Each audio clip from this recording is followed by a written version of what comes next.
বাংলাদেশের ক্রিকেট কেবল একটি খেলা নয়, যেন এক মায়া মোহ। মাঠের লড়াই, তারকাদের জনপ্রিয়তা, বিপিএল মাতানো ম্যাচ, সব মিলিয়ে ক্রিকেটের মুগ্ধ পুরো জাতি। তবে এর মাঝে একটি অন্ধকার দিকও রয়েছে, যা হচ্ছে দুর্নীতি। ম্যাচ ফিক্সিং, অবৈধ জুয়া, অর্থনৈতিক প্রভাব, সব মিলিয়ে এই খেলার শুদ্ধতা নিয়ে প্রশ্ন উঠেছে বহুবার। এই পরিস্থিতিতে বাংলাদেশ ক্রিকেট বোর্ড এবার এক গুরুত্বপূর্ণ পদক্ষেপ নিচ্ছে। বিসিবির দুর্নীতি দমন ইউনিটের পরামর্শক হিসাবে 1 বছরের জন্য নিয়োগ পেয়েছেন অ্যালেক্স মার্শাল।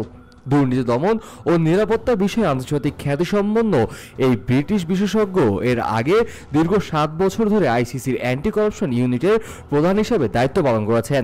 সোমবার রাতে তিনি ঢাকা পৌঁছান এবং মঙ্গলবার থেকেই কাজে নেমে পড়েছেন। সকালে বিসিবির মানব সম্পদ পুনর্গঠনের সঙ্গে যুক্ত প্রতিষ্ঠানের সঙ্গে বৈঠক করেন মার্শাল। পরে বিসিবির পরিচালক ও কর্মকর্তাদের সঙ্গে একটি গুরুত্বপূর্ণ সভায় তার কর্মপরিকল্পনা উপস্থাপন করেন।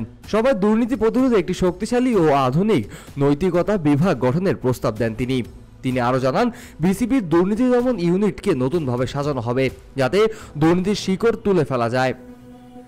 খেলোয়াড়দের দেশের আইন, ইসলামিক মূল্যবোধ ও আন্তর্জাতিক নিয়ম সম্পর্কে শিক্ষা দেওয়ার ব্যবস্থা থাকবে। বিশেষ নজর দেওয়া হবে বিপিএলে। মার্শাল বলেন, যে কোনো ফ্র্যাঞ্চাইজি লিগে দুর্বল পরিচালনার কারণে দুর্নীতিবাজদের লক্ষ্যবস্তুতে পরিণত হয়। বিপিএল এর ভাবমূর্তি রক্ষা করতে হলে এর প্রতিটি ধাপ, টুর্নামেন্টের পরিচালনা, ফ্র্যাঞ্চাইজিদের দেওয়া নিরাপত্তা সবই পেশাদারভাবে সামলাতে হবে। বিপিএল এর দুর্নীতির খবর প্রকাশের দিনই মার্শালের আগমন এক প্রকার বার্তাবহ। ক্রিকেটের দুর্নীতির বিরুদ্ধে যুদ্ধের অগ্রভাগে থাকাই তার উদ্দেশ্য। শুধু ফিক্সিং নয়, ডোপিং প্রতিরোধ কার্যক্রমে তার ভূমিকা থাকবে বলে জানিয়েছেন তিনি। সব মিলিয়ে অ্যালেক্স মার্শালের আগমনে ক্রিকেটের শুদ্ধতার জন্য একটি নতুন দিগন্ত উন্মোচিত হয়েছে। তার অভিজ্ঞতা ও কঠোর অবস্থান হয়তো আগামী দিনে বাংলাদেশের ক্রিকেটকে ফিরিয়ে আনবে সেই প্রতীক্ষিত স্বচ্ছতা, যার স্বপ্ন দেখে কোটি ক্রিকেট প্রেমীরা।